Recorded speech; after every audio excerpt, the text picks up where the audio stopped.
the special meeting of the River Falls Board of Education. This meeting has been properly notified. Do we have any visitors or delegations who would like to address the board this evening? All right, then we are going to move on. Over the past few meetings, we have received a series of presentations that outline the social and emotional support that our students are receiving in the school district. And today, River Falls High School is up. So thank you. Come on up. Remember the camera is there, and welcome. Have a good view of your back. Yeah.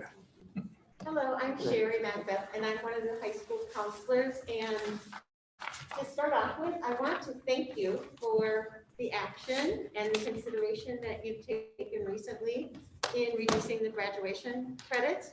I will tell you, in conversations with students that are struggling or perhaps in alternative placement like a treatment, there's a great relief. I've already heard that. So I just really want to extend a very, very heartfelt gratitude for that consideration that will allow us to continue to personalize learning and support our social and emotional well-being of our students. So and then I want to want Whitney to come and introduce herself. Hi everybody, my name is Whitney Sutton. I'm a new full-time school counselor here at the high school. So before we start, I just wanted to take the time to introduce myself to you. I know I met some of you at the Meet the School Board event back in August before this whole year began. So I just want to formally now introduce myself to you again. I'm very, very happy to be here. I'm loving River Falls. I'm loving my students and my team so much, and I'm very happy to have landed here. So thank you for taking the time to listen to us today. Hi, my name is Jackie Graham. I'm the social worker for the district. I'm housed at the high school for 2 days a week, and I'm housed at the Readiness Academy, but I'm available to the district. And I absolutely love my job.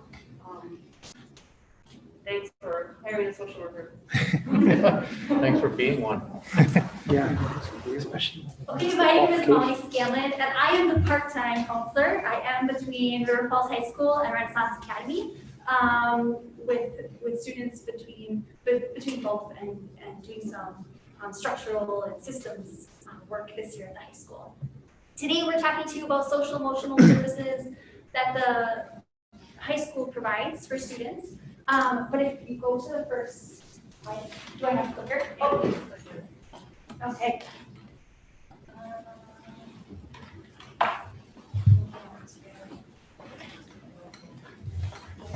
Oh, there we go. Okay, I want you to know that we use data a lot in all of the work that we do. At the beginning of this year, we did send out a back to school survey asking students where they were at, how they felt about hybrid, how they felt about post-secondary planning. We asked them if they would like to participate in a group. We asked them a lot of questions to help shape what our program would look like this year. The results that you see up there was just one of the questions we asked about how stressed you would be staying on track, academically on track, when you work in the hybrid learning format. And you can see that the range of responses was all across the board. We did delve further into the question and asked about what was it that made them stressful? Was it a social connection? Was it technology? And again, we had responses that were very varied. But we will follow up with this survey then again at the end of the year, see how students are responding to the learning format at the end.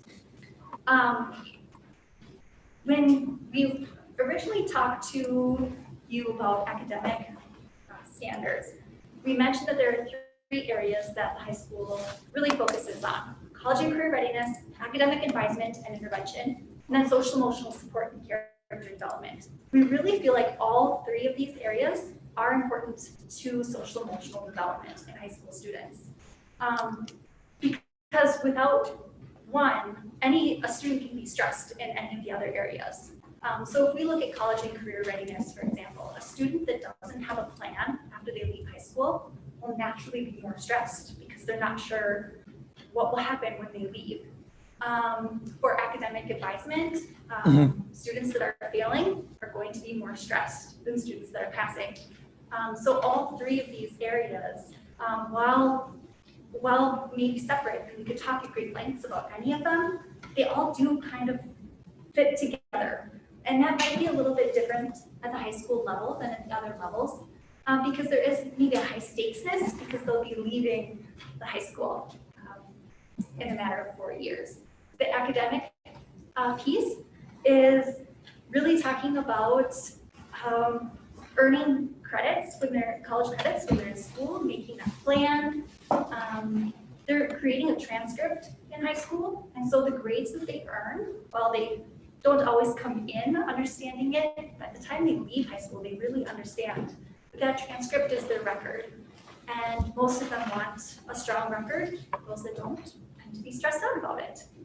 And I did skip the career component, but Melissa Hansen, the College and Career Readiness Coordinator, we will be presenting to you in a few weeks the academic and career handbook, the course handbook, and inside that you'll just see a lot of different pathways. At the high school level, students are really individualizing their path and what they plan to do. That varies tremendously for students. From the student who wants to go into the military, to the student that wants to go into career, to the student who has absolutely no idea what they want to do. And we're trying to work with all of those students to create an individualized path. With COVID, that has been extremely difficult, and students are feeling a lot of stress about what they're going to do when they leave high school, because so much is unknown about the future.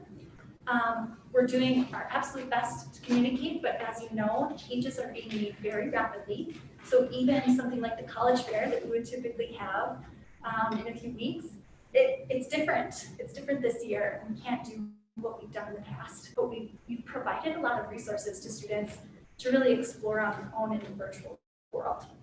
So Cal will talk more about the social emotional specific component of our program. I'm Cal Johnson, second year at the high school counselor too. So I'm just excited to be here. We're talking probably more about social emotional tonight, but I think we thought it's really important to make sure we highlight the other functions too, because I think you can naturally see how those two things connect overall. Really, a lot of things we've done this year, we've revamped our curriculum considerably just to meet the online virtual content. We not only have a virtual school, but we also have kiddos that have gone, whether it's through having to be on a stay-at-home quarantine type of learning, or we've had to go with the whole school too. So we've done a lot of revamping within that process too. So if you look at the top, we have a depression prevention intervention that we did with our 9th grade health classes that have been held thus far. We totally revamped that with the help of our new school site too. I think we've already seen some really positive gains in communication out of that. Our virtual calming room, Ms. Sutton, right back here, she did a phenomenal job creating, really going through this. We actually highlight even students' own personal music work and those things within the virtual calming room too. We are just trying to make sure we can fit that element to what the current format we're at. We have a connections form. It's a QR code. We allow that for our students here, but we also have made that virtual too to take away any possible barriers to a student looking for support from the counseling staff. I think we deemed that it was extremely important that we took away any barriers to getting in contact with a counselor. I think we're used to here where we have Miss Amy, our school counseling secretary, and it's so easy just to get to her and set up an appointment in the past, where we knew this year that wasn't going to be the case. So we wanted to go through how we're going to go on, continue our appointment setting up when we're not in the in-house setting too, which, by the way, first day back, it was super awesome having kids back in the building and the excitement, and it's just not a building that should be quiet, and so it's really nice just to have kids walk around our building. It was just a really neat thing too. So resources. We've provided many resources throughout this time as far as tips, different ideas and concepts to go with, try to help support their at-home learning, but also trying to give parents some skills too, what we're at it too. And then throughout even the time that we were out, we had access to the counseling office. We had students working down in their counseling office pretty consistently. They would come in for some in-house support, mental health support. We have that ongoing consistently too. And then if you look on our transitions, many students coming and going, 9th graders coming in, wanting to make sure that we continue with that help too and support. But more than anything, we have a lot of social emotional groups going on. As I kind of go into the next slide here, we're mainly talking about trying to attempt to connect and engage too. We have a grief group, we have anxiety groups. We're running those things to more traditional counseling groups. But one of the biggest things that we heard from our students was, I'm missing my friends. I don't know how to socialize. How do I socialize in this world? What do I do? Because I'm at home. And so we created a coffee house where kids come in, they play music for their peers, and we just hang out, put a fire in the background, and they're listening to their peer play, and we're just, drinking coffee or hot chocolate or whatever, and just kind of relaxing and just getting that time with your peers too. We've had things even like a pet parade. Kids come in, they show their pets. We've seen all sorts of different pets. I know Mr. Pat had run one time, Mr. Anderson had run it another time too.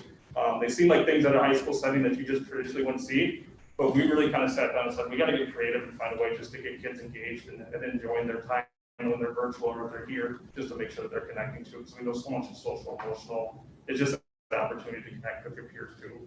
We did trivias. We've done that with like students versus staff trivia type of stuff too. So just ways to keep our staff engaged too with our students. I think if you talk to any staff, they're missing kids more than anything. They get them on the Zoom calls and those things too, and that's wonderful. But I think to engage with them kind of in that natural enjoyment and not just that teaching to a screen. So just trying to find ways to help out our staff with that process too. And then ongoing individual support at the high school setting, one-to-one counseling will probably still and consistently remains the best way that we can serve students, especially in mental health regard. So we've had that ongoing support continuing with our students too. So that's a really important piece of things too.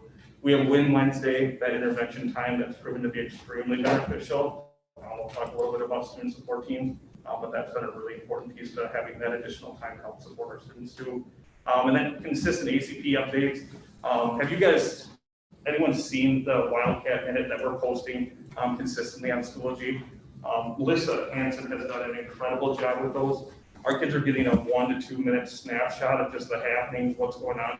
They're getting engagement from the high school every single day, and it's been just awesome to see the creativity, different guests, different crazy things. I don't want to advertise it out there, but I have one breakdancing champion at the high school. So if you haven't seen that one, please don't go back, because I don't want that ever out there again.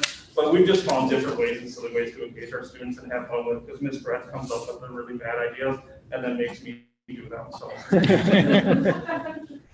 communication, I think communication is key, especially in a pandemic or just in any school year too. And so we're sending numerous emails, phone calls, always communicating, checking in on our kiddos too.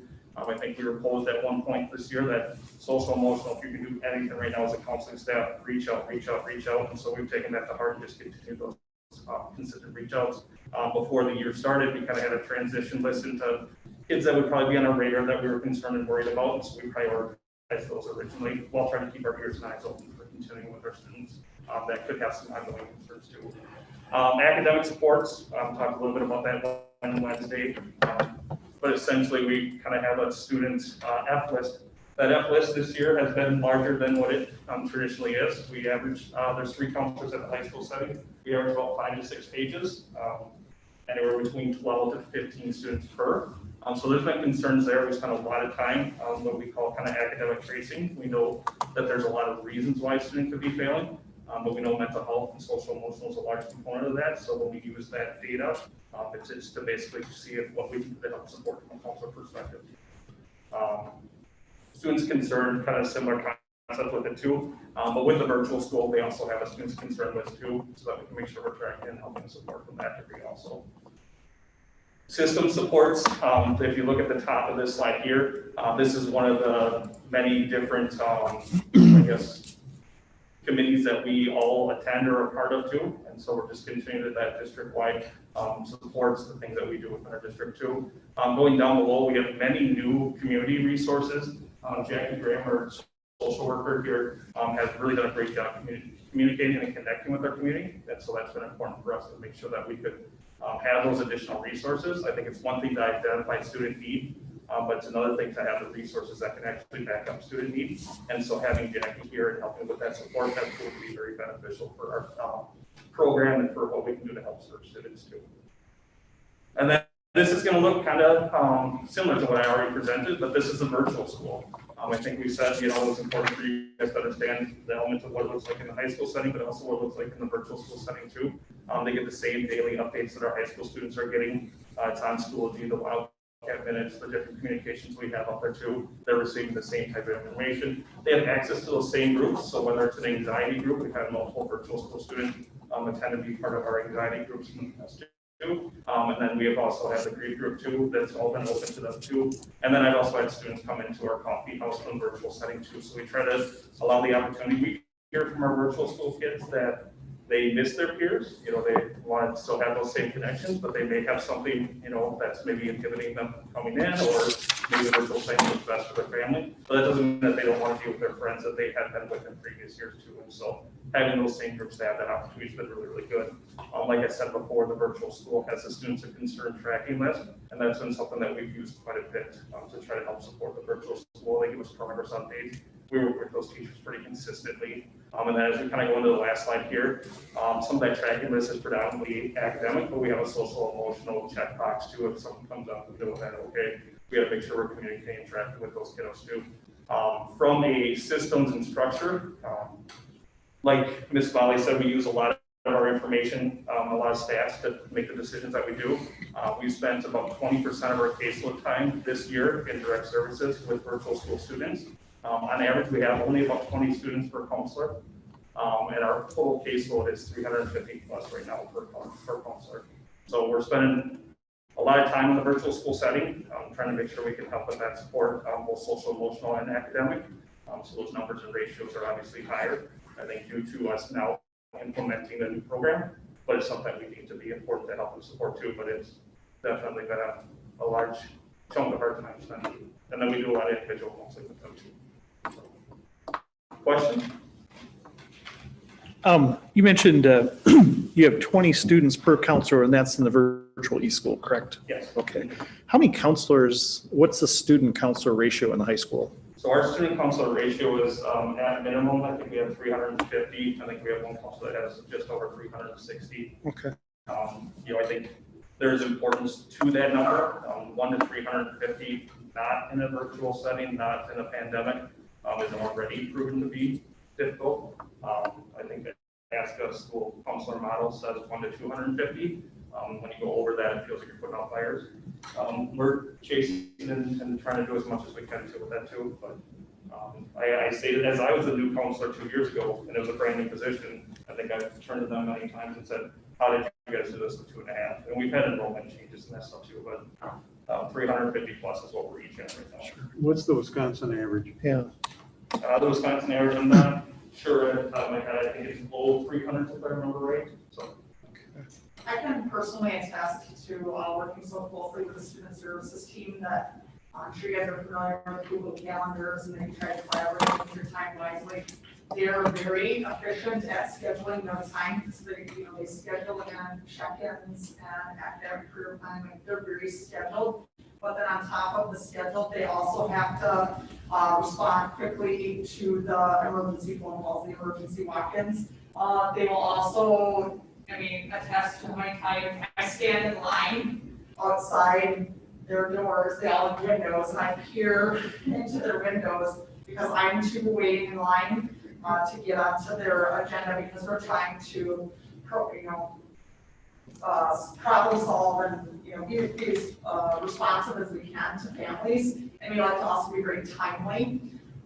So that is something that is very noticeable.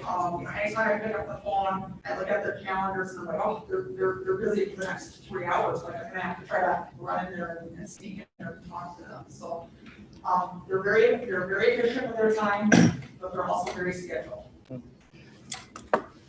So I have a question, and that's about how do you find and maintain the balance between these are high school kids who need to learn to advocate for themselves and seek out support with the fact that they're high school kids and they're still children who sometimes don't know how to do the advocacy, don't know how to reach out for the support. I imagine that's always a challenge, and this year's probably a particular challenge, but how do we respond to students in that situation? I think there's, and anyone said that too, but I think there's always importance, like every kid's an individual. So if you counsel as like, you're going to counsel to a large group, well, no, you have to look at each kid as an individual, and they all have different skill sets. They all have different things that they're ready and they're prepared to do. And the ones that aren't, you're there to coach them. We spend a lot of time coaching. We spend a lot of time not doing it for them because we are in this last 4 years. And so it's more about skill building and doing that coaching basis of things than about we're going to go and talk to that teacher for them. So I think everything that we try to do is knowing that we're doing it with a focus of post-secondary, that they have a life here after the high school. And so if we don't help develop that skill now while they're in the high school setting, then, you know, it can be very, very dangerous to basically leave our building without these skills developed, so. So that's that too. I'll just add to that, that's a big collaboration piece. So like when Tara mentioned waiting outside the door, so that's a big, okay, we heard this, what is the teacher saying, what is the parent saying? And then really trying to figure out what is the issue? Is it an individual issue, is it a technology issue, is it a systems issue? So really, and the more people we have collaborating with us, the easier that is. So communication is really important for us to help figure out kind of those pieces to the puzzle. The teachers are a big part of it, the parents are a big part of it. And sometimes when there isn't a parent involvement, then that answers that question of what does that student need in that student? It might just be really some help learning some of those skills. Mhm. And then the accountability to the student Yes. in terms of follow-up on that. Yeah, Mike? So I understand all of our school issued Chromebooks have software on them to flag various categories of risk behavior. I'm just curious, does that get back to you, or how does that get back to you? Have you noticed an increased incidence of that this year? I can speak to that a little bit. So, tied to their school Gmail and the Google Drive account is something called Securely. Yeah. And one thing that we know is that if you're typing an email, if you're typing in a Google Doc, it does catch those phrases and those areas of concern. Although I will say there does seem to be a difference between the early years, like the 8th graders and the 9th graders tend to get flagged the most. The 11th graders and the seniors tend to catch on that if they want to research something that's going to get them flagged, they tend to know to go to a phone or a private account. Although we will still have kids that are of all grade level type things like, I'm not doing well, I need to talk to somebody now. Like they won't even address it to somebody, and they'll come in securely, it comes very quickly. It goes to the entire admin team, and then generally we immediately look up their school counselor, and then that begins the whole process of that. That would be one of those conversations when I'm standing outside the door, that we get to the student right away, make sure they're safe. We try to, get to the root of the problem of making them type that into their email, and then we start to really problem solve with parents. Have you felt this way for a little bit? Have you felt this way for a long time? And then we start to talk about, someone maybe home with them after school, and then when needed, maybe you guys want to talk to them. There's like a whole protocol. So, I think we've seen. I'm concerned that the kids have learned very well what to avoid to type in. Like the seniors and the juniors in particular, they have figured out what to do to not get flagged. The data shows that not as many students have been flagged. I think we were to look into the same last year comparatively, the number of students is not anywhere near where it was last year. Is that because they're using? Important to some of the data that we had on there too is that like our school connectivity, our students feeling connected to our staff, like those numbers were incredible. The securities that I dealt with this year, there's been multiple times where I had already heard about it from the teacher who received that email that triggered in the security, and I was already working with this by the time this threat came down to let me know, and which to me, I think that speaks to our staff and their connections. Yeah. That's been a really. A trend this year is that they're typing very personal things to their teacher, and then that email to their teacher is getting flagged. That's really. Which is, that screams to our staff of how just well they're connecting with students, especially in their current environment too. I don't think that has been a past trend, but we have seen that in many, many cases. It's been phenomenal that they feel like they're comfortable enough to reach out to us. Yeah. But you mentioned the incidents of Securely are lower this year than last year, year to date. Okay, so you're thinking early intervention by teachers is reducing those numbers, or they're figuring out the system, or They're figuring out the system. I also, I would say that, we have a policy of not using your phone during academic time. And so in the past, they would be able to be on their phone and text something or search something, so they would do that on their computer. And so now I was able to do it trying their phone. Yeah, or else they're using their parents' computer at home or laptop. Yeah, okay, makes sense. I have a general comment and a more specific one. The general one is, it was really good, and you're a really good team, and you're doing some really good work. This is, it should go without saying, but the magnitude of what you just put up there, the fact that we've got a team of people here who not only just have to be good counselors, they need to know the curriculum, they need to understand the policies of the high school, they need to understand individual students, they need to understand all the nuances that are going on here. Plus, they have time to do one-on-one stuff, and the Wildcat Minute, by the way, is really good. That gives us a great example of some of the stuff that's going on. So kudos to you guys. I think that this is a real plus, and I think it's often lost on people who are dealing with the high school, the parents, other teachers, et cetera, to not realize the breadth and depth of expertise that a good counseling staff needs to have, along with having a social worker now. Anyway, we're going in the right direction, and I really appreciate that. My specific thing is, you put up here the survey, and I'm really glad you're surveying students. Your N was 814. That's 814 out of 1,000. Yeah, just over 1,000. Wow. Okay. So always and that's a good response rate, but always when I see data, I'm as interested in who's not there as who is there. So do you think that was a representative response? Do you think that we're missing 200 students who should have been represented up there? It was a pretty eclectic group. So if I use the anxiety group, for example, there were about 70 students who expressed interest in joining the anxiety group. Now, not that many students would follow through, but it was social, economic, different grade levels. It was a pretty representative sample. Renaissance received a different survey, and that's a much trickier population to survey. The response rate wasn't as strong at that, but the case is smaller and it can be much more individualized. So at the high school, I do think it was pretty representative for what we were using it for. I'm wondering if you could talk more, Jackie, if you could talk about your work in the district from the standpoint that you're not only an important additional set of hands, but you bring a different expertise compared to what we've had before with having a social worker. And if you all could talk about what that has been and what difference that brings to the district, I think that would be really helpful. A different perspective, meaning I kind of look more at self-determination, giving people the tools to be able to access resources in the community, so that I will always help them, but I will first give them the tools, and then if they ask for it, if they need me to help them walk them further through the process, then I'm there to do that.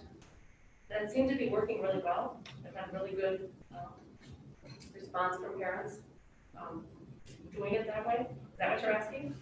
I think I can build on top of her answer. Okay. So we all really collaborate a lot, and I think all of us do driveway visits and home visits. But Jackie has added in another layer of home visits, and sometimes there's just areas of my own personal weakness that I'm like, I don't have the answer to this. So you do a home visit, and you learn that the student isn't coming to school, and then you find out there's food issues, and the car is broken, they can't pay the rent. And so she is the hero with all the answers waiting in the wings that can come in and talk about assistance with utilities, assistance with the rent. She has more ability to do the driveway chats and those types of things, and we've utilized her for driveway chats. And Numerous phone calls. there are times where it's just not appropriate for assistant principals to refer someone to truancy court. Like, it's just not appropriate. You discover that there's mental illness or there's severe trauma. And so really and truly what you want to do for that family is you want to help them. You just want to help them.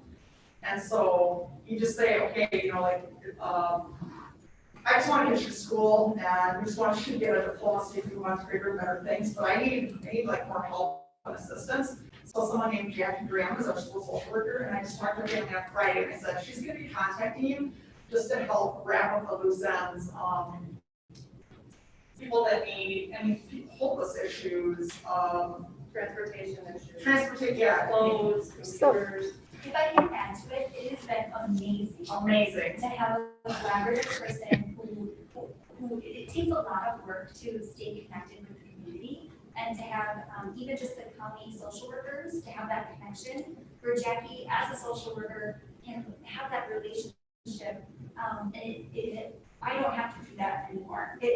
Not that I couldn't, and not that I still don't talk to social workers, but she has the relationship, and it's just been so wonderful to have that collaboration, and she makes it so much smoother. So- Amazing. Is it appropriate then to say that having a school social worker within the district is allowing us to be able to address some of the issues that are foundational to why our children and families are struggling? And Yes. so that if homelessness is the issue, now we Yes. have somebody in the district dedicated to helping to address the issues of homelessness, which in turn can make our students and our families healthier so that they are Yes. going to be able to have a better more effective experience at school. And I'm So sure you that's guys the kind of stuff that we are now able to do that we weren't able to do with as much dedication or with a dedicated person to that spot and the She's relationship. the expert. Okay. So, But we did do it a lot. we used I to know do they it. did, but it's a different kind of thing to have somebody where your expertise is in that I area. think in the past, it was you would identify that family, which is great, we would identify them, you bring them to the resources.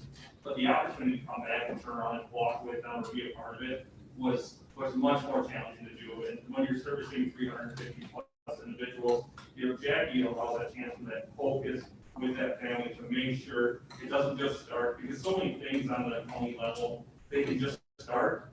And then it's so many hoops, it's so much stuff that you have to go to. There's so much language barriers, there's different things that happen.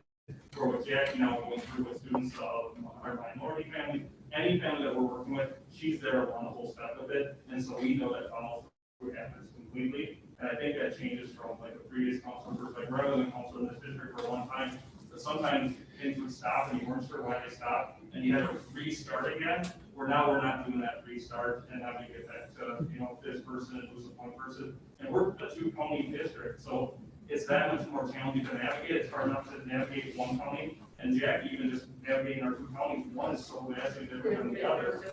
And so to have this expert who know, okay, here's county, we're going this route, these are our point people, here's the community support team with this county, but this county doesn't have a community support team.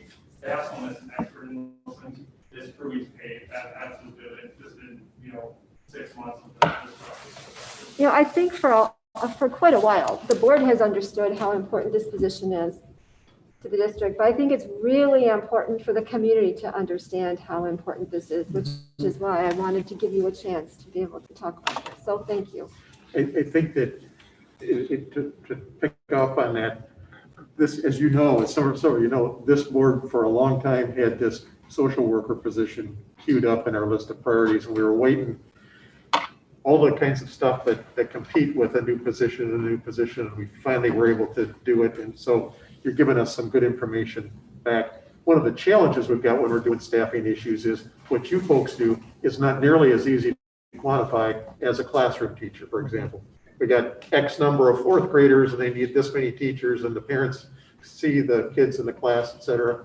What you do is softer and it's behind the scenes and it's incredibly important for what we do, but it's less quantifiable. And so to hear this qualitative conversation to help us with that is very, very important to support it, because I think we felt very strongly for a long time that this was a position we needed. So Jackie Graham is an added layer of a safety net to basically just save people from falling through the cracks. Like the things that keep us awake at night, Jackie gives us the peace of mind to be able to follow through and monitor all the people that just need that extra TLC. And I think you've done a good job here of helping us understand, and this is where Stacy was going with that question too, the difference between a counselor and a social worker. Yep. Your work is related and it's really integrated, but it's not necessarily the same work, right? But we need them both. We'll tell you, the community in Richmond is extremely generous and in many different areas, so a very good community that cares about the people. You're rich. From New River Richmond? Falls? I'm from New Richmond, or did I say New Richmond? You said Yeah. New Richmond. I'm from New Richmond. That's what we were hoping to hear. Okay. Todd. I have a question that's not really, it's not related to the pandemic, thank goodness. But I'm curious when I see the first slide about like the college and career readiness and hearing about the plans and some of the anxiety that goes along with it. It's interesting to me, you know, how much that might have evolved since I was in high school and even what it's like for those kids that go on to college or a career. But I'm curious what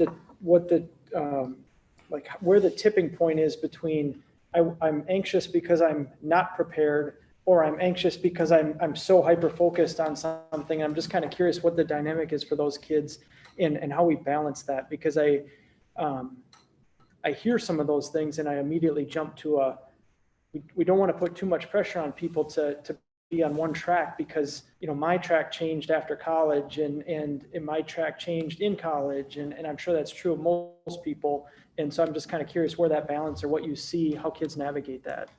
I think our goal is to teach them the skills. Okay. And that's where it gets really tricky at our level, is to teach the skills, not necessarily gear them toward that specific path. But when you decide to go back to look for a different career, you would have the skills then to go and know where to access the resources. Okay.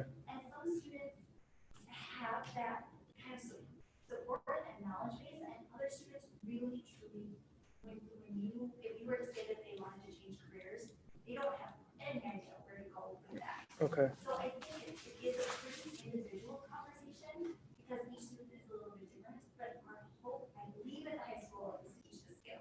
Okay. And can I add, one of the things that we have implemented in the past several years are individual planning conferences. And they have been very well received, and we've involved parents, primarily at the sophomore level, where we invite them into this conversation that we see as an ongoing conversation about what the students' strengths are and their interests.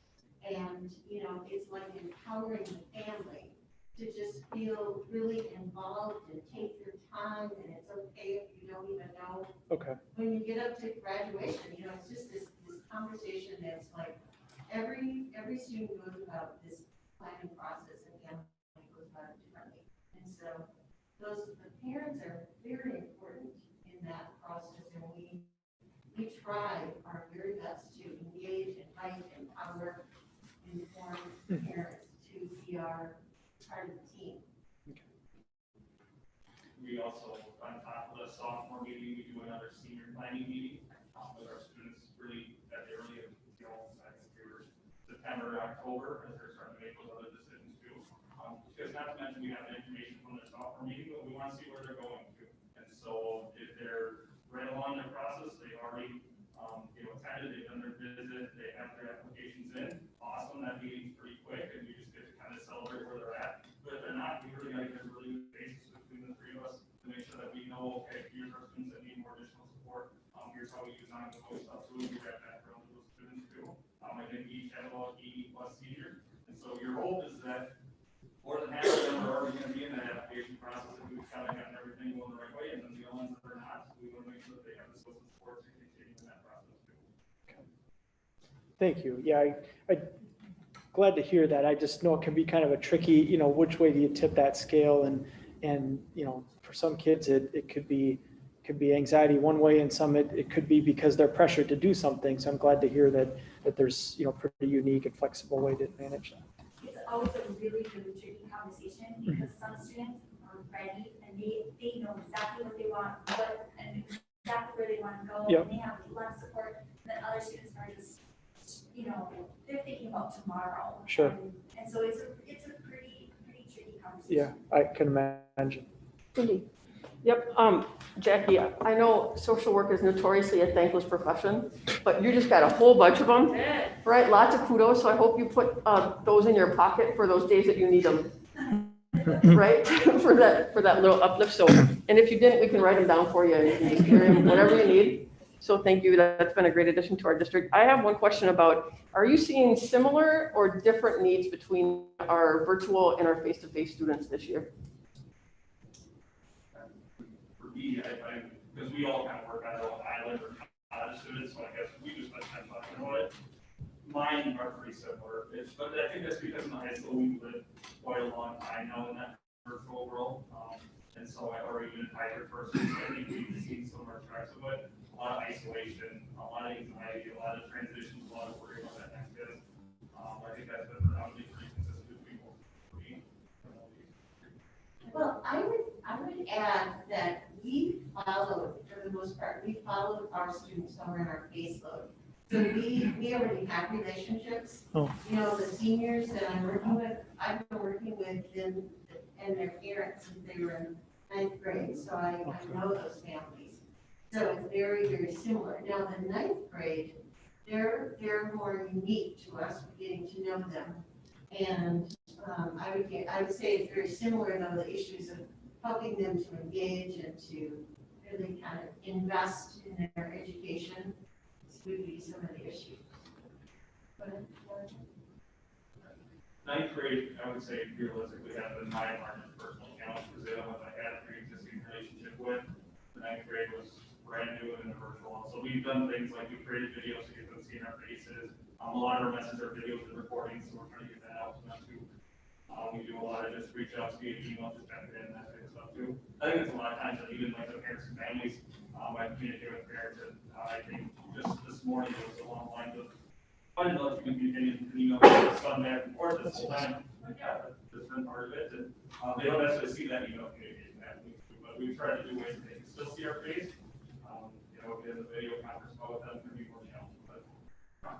I will say though that academically, the virtual school, a new program, is very difficult to map with the high school. So a large portion at the very beginning of this year, and even now as terms change and students are in different classes, that's a very large part of the virtual school this year, and it's been a challenge to figure out how academically a virtual school student fits within our district.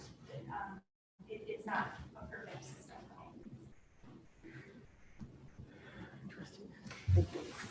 Well, I want to thank you first of all for your work. That's the most important thing. I appreciate it. I know the full board does. I want to thank you for being here tonight and for a comprehensive presentation that was really helpful for allowing us to ask you many questions and get to you to help us understand and have a window into what you do. I'm also really appreciative of the work that you do with all of our students, including the fact that it's pretty clear when you talk about the 20% of your time that's dedicated to the virtual school, those students are not left behind. Those students are receiving at least as much attention in terms of your time as our students who are in our more typical RFHS. So thank you very much. I expect that we'll see you at some point, but it's not rude to leave now after you've spent this much time with us. So I will tell you that. So thanks for being here. Thank you. All right. And the next thing is we have this pretty much weekly tradition up till now with Mr. Benson leading us in some slides. Might be a couple changes today, but it's all yours.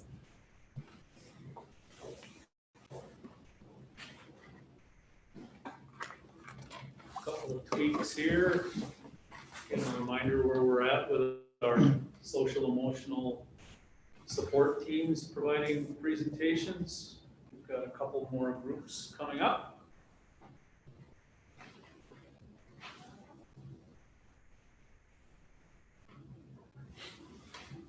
Back up the slide here.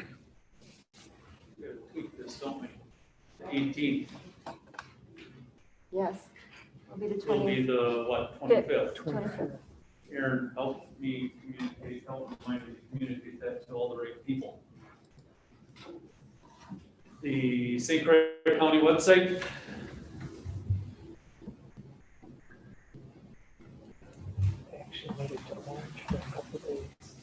Pierce County website.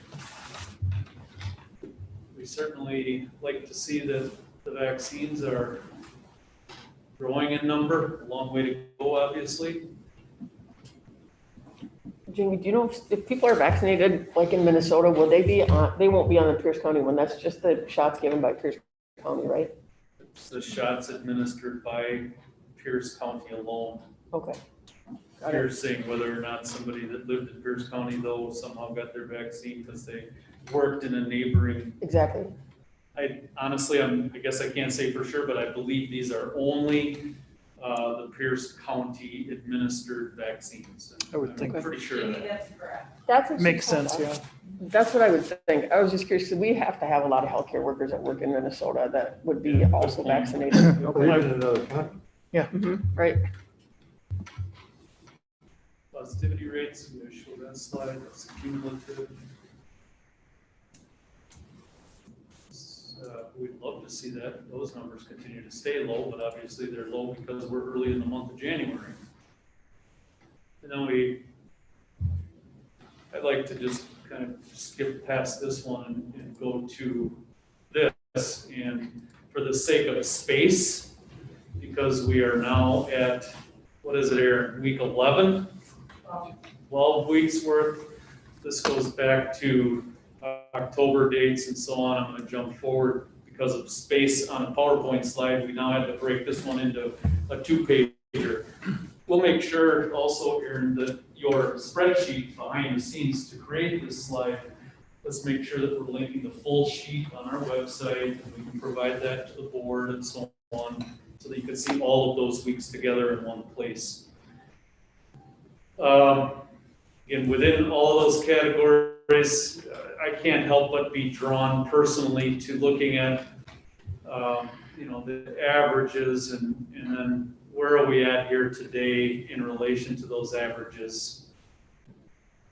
Coming off of a holiday rebound, so to speak, and speculation as to whether or not we might see increased COVID cases based on that holiday break and people gathering and so on. I think it's still too early to speculate whether we've seen the end of that potential rebound effect or not, but this is where we are currently at with the data that we are tracking.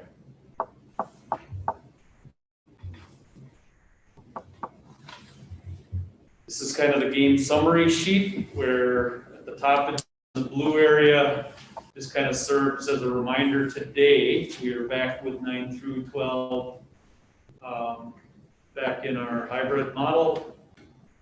Same is true, we have been back with the 7th and 8th grade in hybrid. K6 continues 5 days a week. Then the new piece here, we talked about the spectator at athletic event issue last week. And so the new piece here is related to a link that I shared with the board. And for the public, that link is available through this PowerPoint. A letter from Raleigh Hall, our AD, to explain. The board had basically said, hey, we might be, as a board, interested in either seeing additional tickets above and beyond the 4 that are now allowed for our home players to be provided 4 tickets per player. We might be interested in seeing that number go higher, or we might be interested in considering whether or not visiting spectators could have a couple of tickets. And so we'll get into that a little more here in a second. So we always say to confirm that, we'll have some more conversation here. And then additional discussion, I wanted to break this out again for the sake of space, for everything that I wanted to kind of put down into writing. Needed to add a couple slides. A, safety factors considered, as we all have an interest in wanting to return 7th through 12th grade 5 days a week in an ideal world. We've got some safety considerations there, and then board advocacy will be a separate line item for a board vote. Just to put a shout out and some advocacy for educators to be considered in the prioritization of vaccines. So I'm going to break these next 2 out here a little bit. First slide, safety factors and considerations as we look at the option for 7th through 12th grade return to 5 days a week. I just wanted to mention a couple things. One is that we will always continue to look at our COVID data. We'll always continue to do that in the decision-making process, as we've been doing all along. A reminder, just as a point of consideration, what makes this a little bit of a different decision. If I'm a high school, for example, comparing to an elementary teacher who is in a classroom, let's say with 23 or 24 students as an elementary teacher, at the high school level, by comparison, I might see 80 to 90 different students on a student to teacher, that should be teacher, sorry for the typo, that kind of a ratio could be a much higher number. I just wanted to remind the board that's a part of something that needs to be considered with this. Next thing is, what might that new strain of the virus that we keep reading and hearing about, how might that continue to increase some of our concerns? And then, of course, what kind of progress are we going to see with the vaccine? So I just kind of want to mention some things as we look towards the future. We're not pressing fast and furiously to this 5-day goal, but I wanted to put a couple of those considerations, kind of planting those seeds in your mind as we continue to look forward to that. The other piece, again, I mentioned this would be listed separately on your board agenda as an action item. We just put together basically the wording for a resolution of sorts that says, look, we recognize that medical workers, EMTs, nursing home, hospital staff, pharmacists, and so on need to be first in line for the vaccine. Certainly we recognize the elderly and people who are vulnerable because of pre-existing conditions need to be considered as soon as possible. We recognize there's all kinds of defining who falls into a category of essential workers has been an ongoing debate. We know that there's many groups that fall into that category, but the bottom line is we're suggesting that we also recognize that school faculty and staff are essential in the daily lives of our kids for academic, social, emotional, and physical support, and therefore strong consideration should be given to provide educators the COVID vaccine as soon as possible. And kind of a reiteration of that statement here is say that the Board of Education strongly encourages state and federal agencies, Governor Evers, DHS, the legislature, those in charge of determining who's at the front of the line and how do we prioritize the decision for who's vaccinated, that again, we designate educators to be placed within that essential worker category to be prioritized by the state of Wisconsin. And the earliest vaccine distribution plan is practical, reasonable, and feasible. We don't want to get ourselves into a bind where suddenly the board is saying we think educators should come before the hospital staff. We don't want to get into a situation where our advocacy is suggesting that we come before others. We're putting out a voice of advocacy through this issue to recognize the important role that our educators play. And so, this has certainly been a marathon, but we are approaching the final leg of this grueling race. So let's not become complacent and let's not succumb ourselves to the COVID fatigue.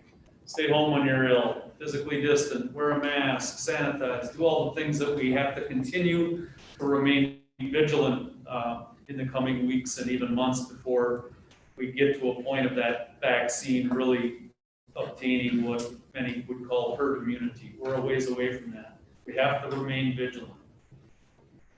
So, we got to jump back now to then this topic of the link, and the board was provided this earlier in the day, just for your discussion and consideration. Administratively, we, and I'm sure you too as a board, recognize that now that you last week said we feel that we can safely distance and still allow 4 tickets for our home spectators.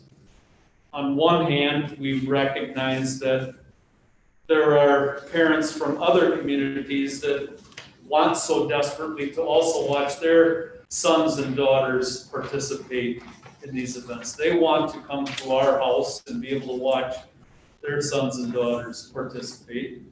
And so might we, you as a board said, well, convince us and tell us and do the math and make sure that within the facility that we're talking about, a gymnasium for a wrestling match, a gymnastics meet, a basketball game, that we still believe space is obtainable if we increase the number of tickets. And so Raleigh has done that, and we've used essentially a 13-foot rule to say that if you as parents, and now grandma, grandpa, additional guardian, a sibling, if you are in your home together, then we're saying we understand that you could still be sitting in the bleachers in a similar space close together as you are within your home. But then within that pod or group of people, are we 13 feet away from the next person? So that's just to give you the analysis that we used to determine whether or not we could increase the tickets. In the swimming pool with a small number of bleachers, we're saying no, not so much. No visiting spectators, no going beyond the 4 tickets that you approved last week for our home spectators. For the other sports, winter sports, we're saying yes. In the hockey arena, in the gymnasiums, we believe that we still could meet that 13-foot rule, i.e. have safe space and move forward to that next step. So that's where I think it's up to you as a board, how you want to proceed with that discussion this evening. You can see up here on the board, the way that this has been presented the last several weeks is essentially in the blue, you're seeing that as a recommendation. But again, I know there was discussion with this board to say, well, would we allow more tickets? Show us the math behind this first of all, before we take another step beyond the 4. And the board also had some discussion to say, we want to make sure that we're accommodating our home folks first, as to whether or not we might consider them visiting tickets. So to be clear, last week we already made the decision that we were going to add up to the limit mathematically for home guests. So that's already action that we've taken. And now there's a perspective for us to be able to add up to 2 people for guests. How does the board feel about that? This is the time to get that done, and I'm hoping we can get it done with a direct conversation that doesn't go on forever. Was it tied to that those 2 have to be in the same pod? The 2 guests? The guests, yeah. Yeah. Yes, okay. Yeah. Okay. And that's Riley, helpful. how do you control entering and exiting today? We kind of did this in the fall with volleyball, once we got to the tournament. If you recall, we had to, in order to host the events, we had to allow visiting parents, so we did it in volleyball. We have one, they come through one door, the other team comes through the other door. That works in the gym, does not work for swimming. Swimming, Yeah. as Jamie said, that's too tight. No conference team is doing swimming at all. Everybody but us and Omni are doing visiting parents.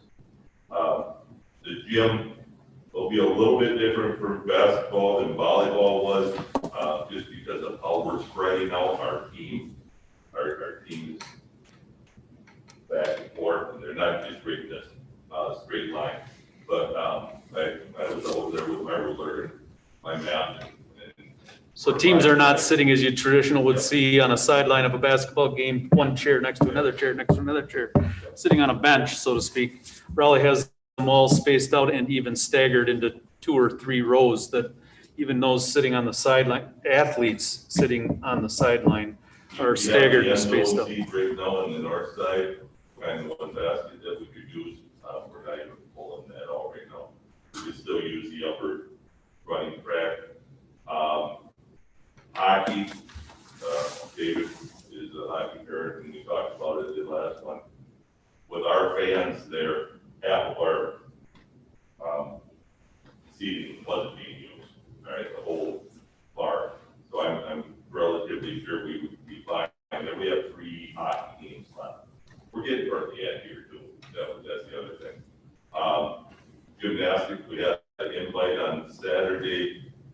there was 17, but we broke them into 4 and 3 different times during the day. And, we only let the home parents in, and it was pretty much deserted, to be honest with you. Some of these sports just naturally have less fans that come to it, too. I'm not downplaying them at all, but that's just the fact of the matter, and we don't have the same numbers. But hockey, I feel if you want to do it, we can do it. All right. We are taking some heat, and I don't really care what we take this heat, but I just do important from other communities. Well, how come your people can come to our school and we can't come to yours? And you just tell them that's our rule. That's what we'll go with. But wrestling, we only have one more meeting, and we'll have a duel. We had one last week, and we just had the one side with our parents, and we could have put more people on that side. We'll open up the other side. We are going to run a match at the middle school too, incorrectly, and flip flop some teams. The middle school actually has more seating than the high school, so we can spread out. Yeah. Yeah. Is there any kind of procedure, I don't know how you would do this, is there any kind of procedure to attempt to control distancing when they're entering and exiting? Especially exiting. Well, I put marks down on the seat. Not on the seat, but when they get up and they leave the, the gym. Yeah, I was just thinking about that, especially with hockey. Hockey's the biggest concern is all down one line. Yeah. I think we would have one group go first, probably the visitors, because they're driving home, and they'll just leave. Our parents might be staying out there and waiting for their kids. So for that, I think we would do it that way. If basketball were both on the same side, I would assume we would do it the same way. The other way would be to move the people out the back door. I don't know if we want to go there. But they come out different doors and we, just guide. Yeah. I'm not a farm kid, but I saw enough. Well, you can picture where I'm going with that. So, I think Bob was next. Riley, how many other schools in our conference are limiting or are not letting visitors attend? Okay. Sorry, that was, or not letting? They're not okay. letting it. They're not letting. Other than, Just us. other than And swimming, Menominee was discussed. Yeah. Other than other than Yeah. swimming. The big rivers, I'm sorry, the Middle. middle borders, that would be the second tier conference, size like Prescott, Ellsworth, Richmond, St. Croix Central. They all, as a conference, are not allowing right now, but they're meeting in the middle of the month, whatever that is, I think. So I'm assuming that's either this week or next week. And the talk, scuttlebutt is they're going to probably go with that, I can't tell you. Alan. So, Raleigh, I really appreciated this memo today. I thought this laid it out really well. You did some homework for us. Did it right during the football game. Yeah, and it helped me sort of figure this out. And I appreciate the fact last week, I think Todd's the one that raised the issue initially. I appreciate you doing that. We had some good discussion about it to actually get some more tickets here for families. I think our first priority is the students and their ability to participate. Second is, can we get some of their parents and family members to watch them? And the third is, can we let the visitors have some parents to watch them, right? And I think we're doing that, and we seem to be doing it safely, and we don't seem to be having serious problems at this point, in part because you've been doing your homework and you've been keeping us informed, and I appreciate that. Thanks.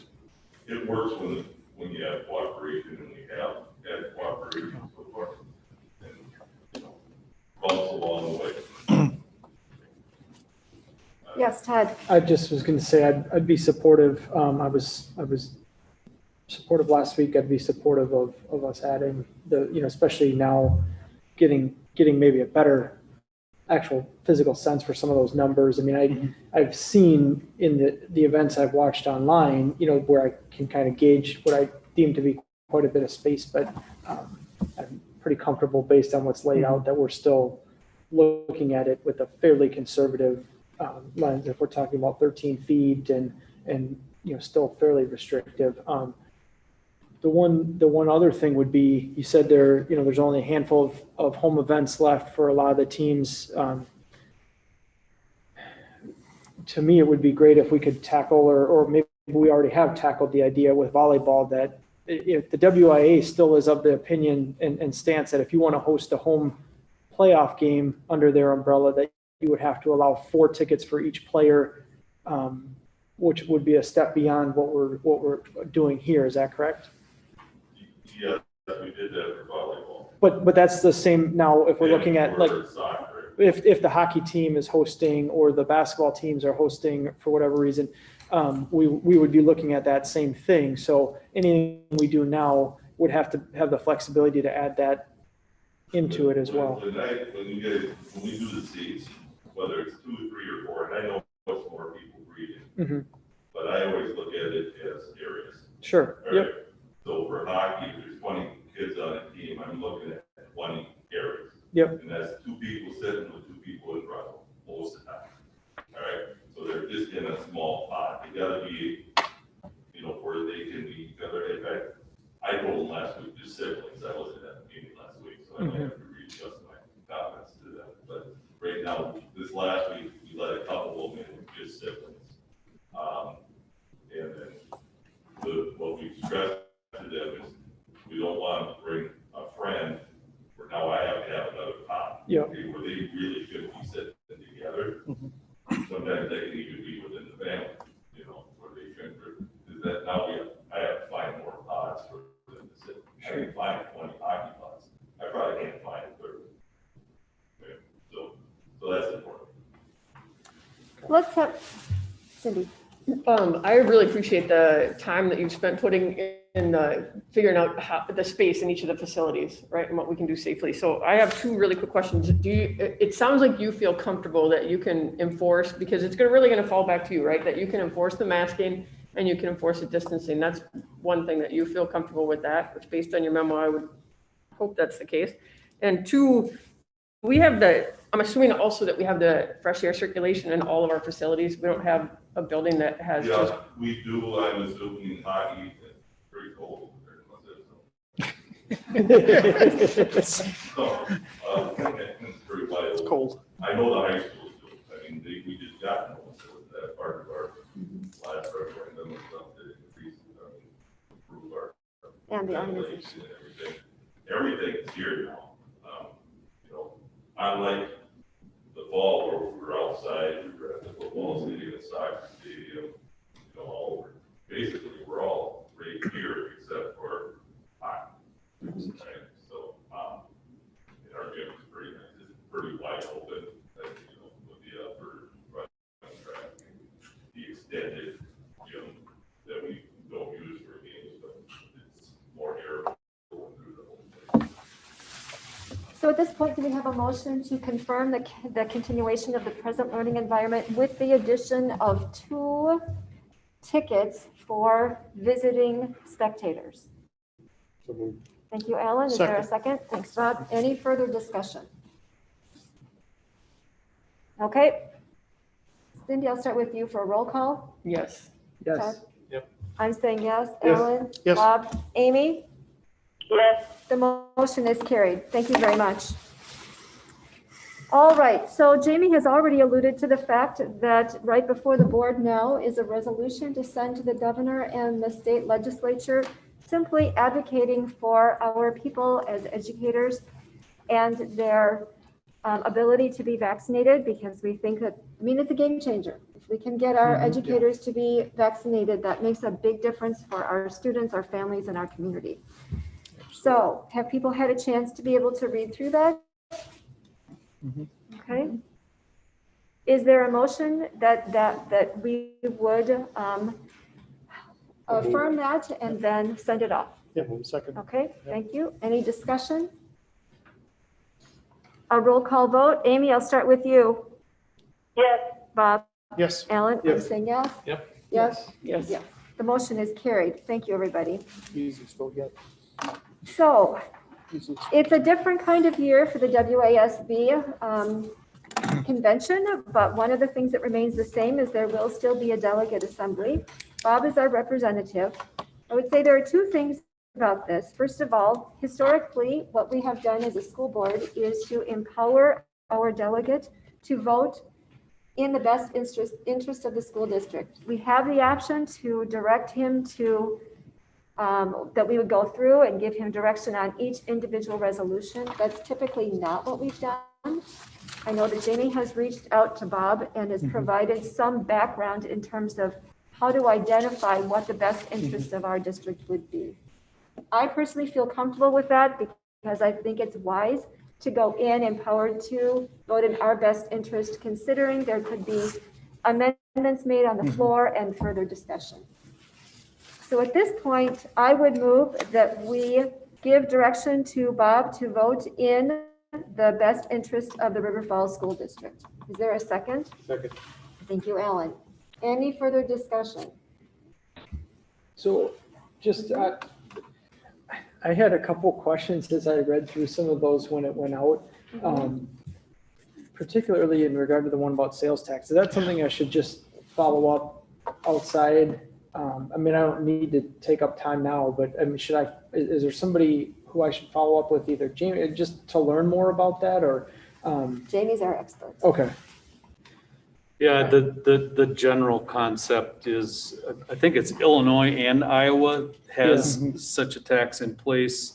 It's a sales tax, so the theory is it's not a tax that gets imposed on everybody, and that 1 cent of the sales tax goes into a state fund that specifically then gets distributed back to districts to be used only for capital improvement projects, facility type of projects.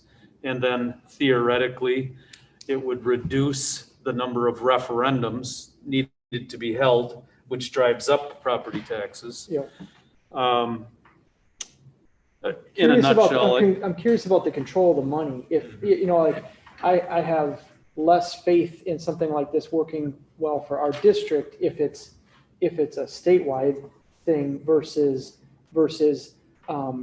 you know, it's allocated based on, the state takes the money, but it's allocated based on enrollment, or it's based on the state aid that was allotted to your district, you know, like equally divided out, versus we deem a roof project in Madison to be more important than a roof you know, like I'm thinking of the UW system and how hard we've had to fight to get some of those buildings here and how long they've been delayed versus, so I mean, if it works, great.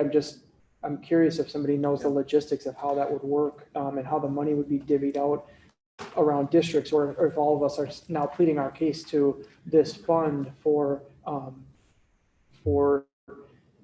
hey, we need a roof here, or we need something at this building, and you're, you know, get in line behind all the other districts, or if it's automatically allocated to us. It's a really good question. Yeah, as I say, the distribution of it concerns me, and it could be such that where the 1 cent is generated, the sale commenced in Pierce County, so. Yeah.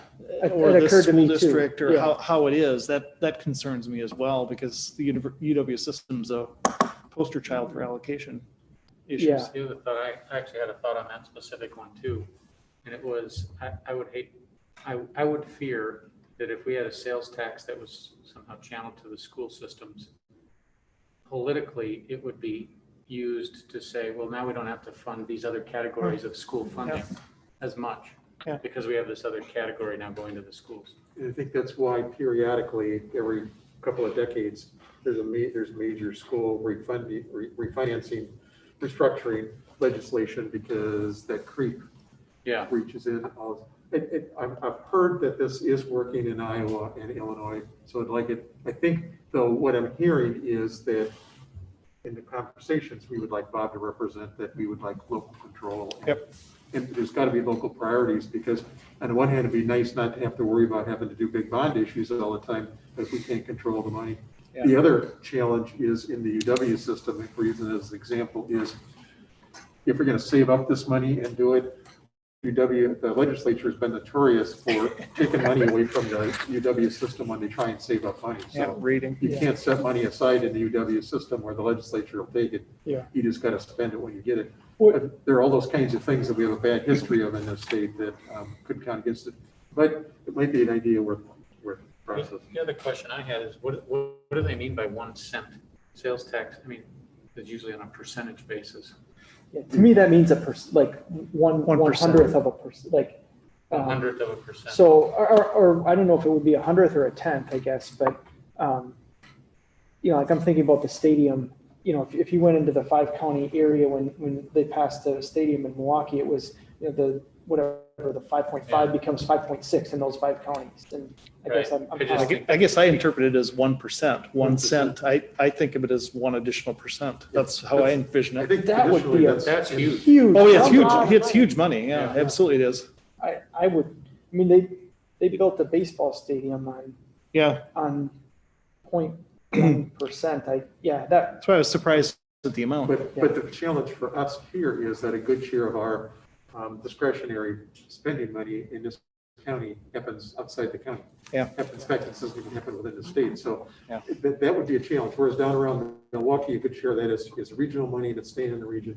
So there's all those kinds of things we're doing some nuances. It's, I mean, if you read the rationale, like towards the last sentence, like 37 through 40, you know, it talks about local school boards oversee facility planning and this would allow them a funding stream, you know, so I suspect there's something built in there that was answering our question. I just was surprised that it didn't jump out and hit me in the face when I read through something, what I would consider. Well, pretty, even if we were to get this is a long way from being a law. Yeah. And, you know, when the old adage, when you're trying to design a horse, by the time it gets through legislation, it'll look more like a camel.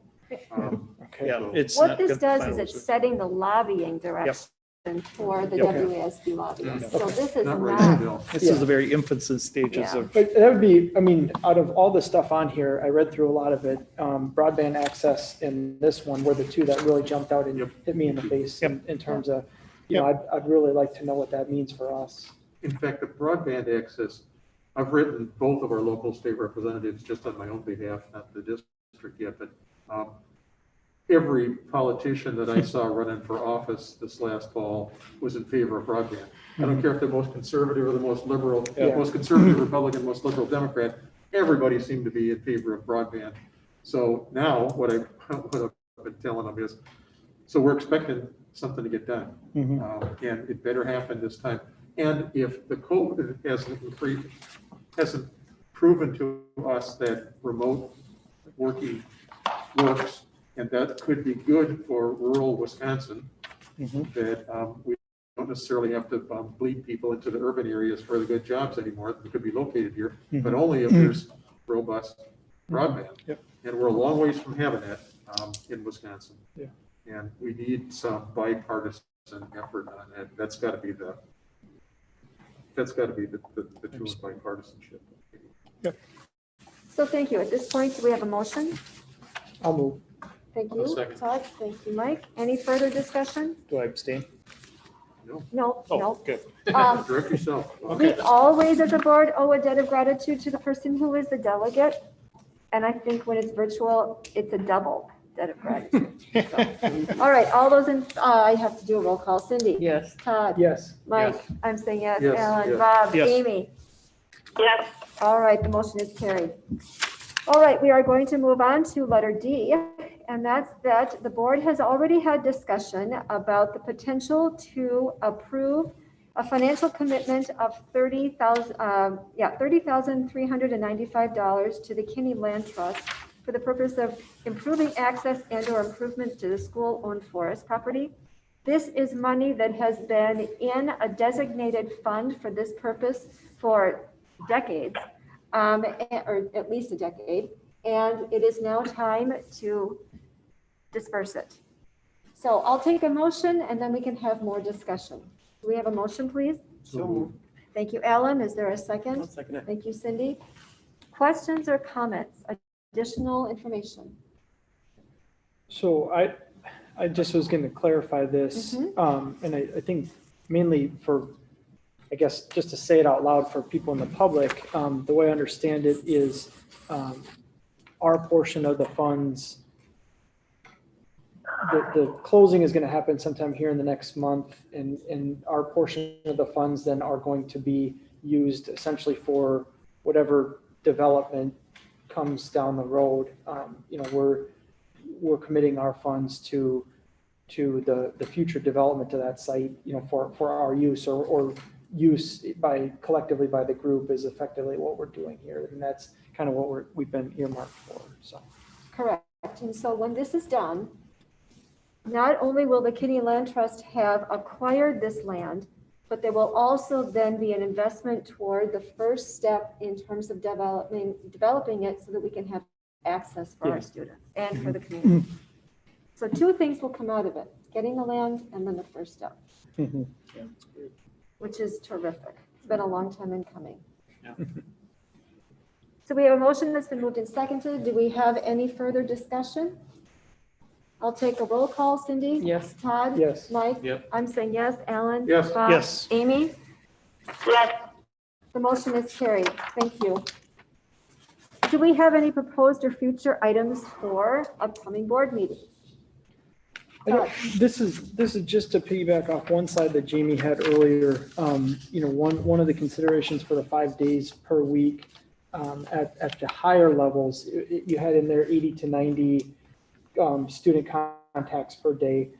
One thing that I've asked a number of different people about and tried to wrap my head around is what's a realistic expectation for those teachers and staff members, and if there were to be all kids back, what's a realistic number of close contact points on a daily basis? I mean, if I have 30 kids in my classroom 3 times a day, do I have close contact with any of those kids, or is it feasible for me to avoid close contact?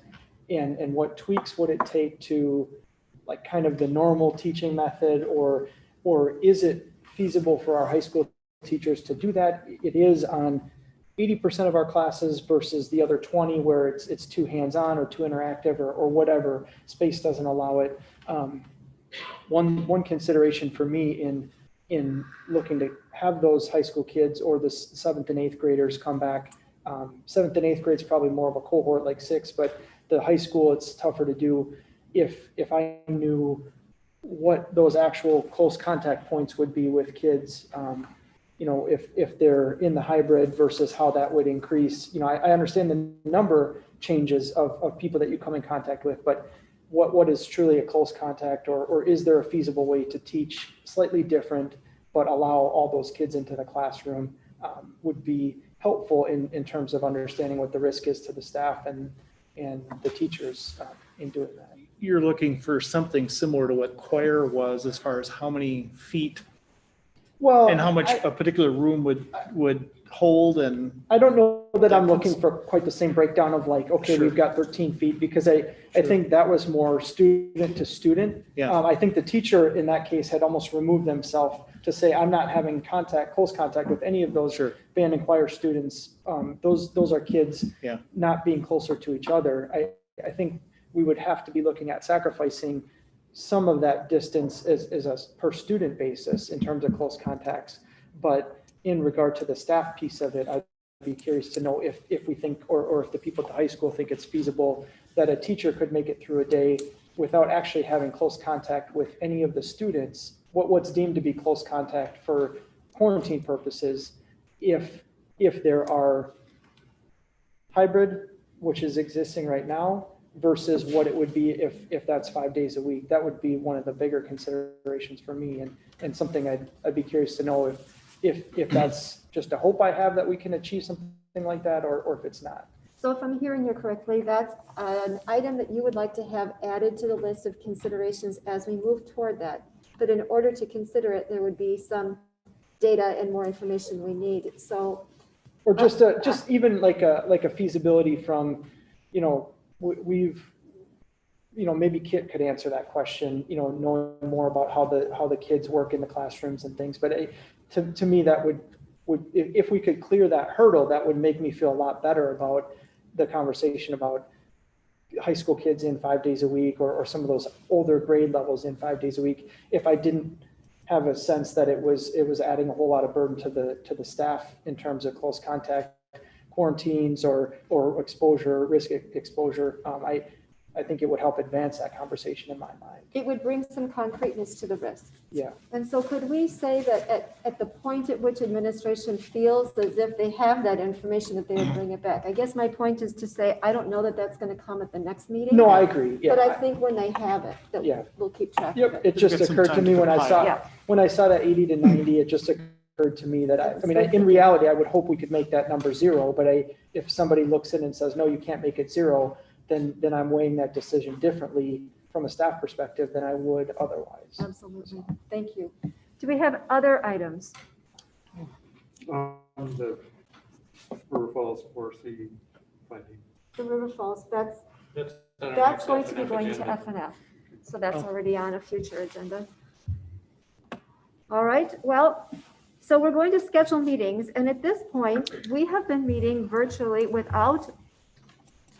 one exception, every single Monday since the middle of March. It seems like it might be a good time for us to be able to see if we could get back into a quote-unquote normal schedule.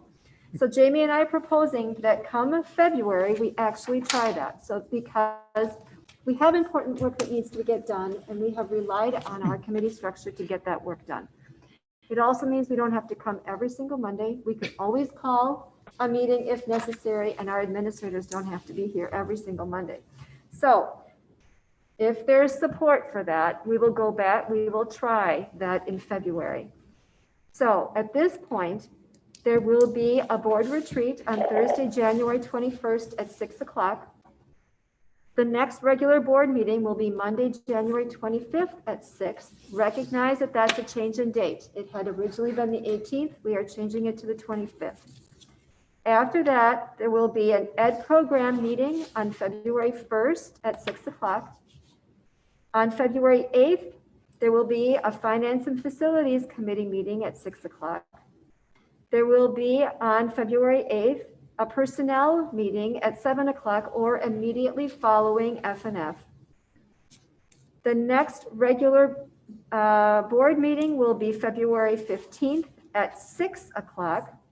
There is a possible celebration on January 29th that would be a candlelit hike with the Kenny Land Trust Board of Directors at the school forest. That sounds like the most fun meeting. I just got that email this afternoon, That and sounds so I like have the to get most some more fun. detail, but its ideas, land purchase goes through for Kenny River Land Trust, that there'd be a little celebration, and they're kicking around a candlelight on the property kind of a thing. It's a So Friday stay evening. tuned for further Bonfire. details. I think that sounds like fun. So how does that sound, everybody? Think we can And try all this? meetings here. Actually, Stacy, I have a Yep. question. Okay, Is Amy. the 15th of February, is that President's Day? Is that a day off? 15th of February It's is, a no school day for kids, it's an in-service day for staff. so did you hear that, Amy? It's no school for Yeah, kids. I did. Yep, I Is- just had a question. We had kind of talked about this, last year. I know this year is a little bit different. If we weren't going to hold, school board meetings on a day off like that.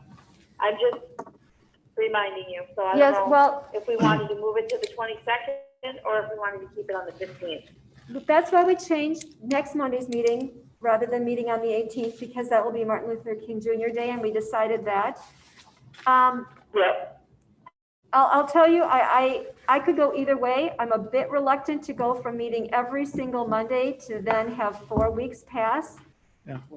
I don't know yeah. No, if we were to that's fine. change That's- it. I just wanted to throw it out there. Yep, but I'm open. Fine with me. I could go either way. What do other people And if we think? resume our committee meetings in the other weeks, But- we But that's not a full board meeting where we couldn't take any I action. understand. So it changes it a little bit. I have that conflict on the second Monday, but if there's any way to work committee meetings around that, I got to fill in tonight and because of the agenda, but On the I think 8th. the second Monday of the month, I've got a conflict, but. Yep. Depending on when is the 2 meetings stacked on the 8th, at what times are those again? One is at 6 and one would be immediately following at 7. Okay, yeah, I'm gonna have to miss both of those. But it's not ed programs, which is where I'm a committee member of. but, Correct. Jamie, what do you feel? Do you want to meet on the 15th? Or do you want to go to the 22nd? From my perspective, it's fine. It's a regular work day. It's just the kids are not in school. To leave it on that, let it fall on that third Friday, or excuse me, third Monday. You guys okay with that? Okay, I'm fine with it. okay. Can I get here? Yes, This here. works out So great. Amy, I hear you. We made the change for Martin Luther King. I think we're going to stick with it for February. We can always make changes later. At this point, will we have committee meetings still here because we have more space? So that's how that's going to work. And All right. Board retreat will be here. Pardon me? Board retreat here as well. Yes, correct. Everything will be here. Thank you, everybody. Thank you. Meeting is adjourned. Good night. Just so I'm gonna verify this there. What time of day did you write down? Yeah, okay. I wrote a bunch. I read what you read, and that's what you wrote for me, and it's 6 o'clock. Yes. And for me, is trying to figure out, like, instead of like. Board retreat date again was February, or January. Board retreat. We can avoid staff. All of those. Yeah, I feel differently about that than I do this. All of a sudden, wow, we take it seriously. Okay. Yep. That's a lot more for the staff to absorb.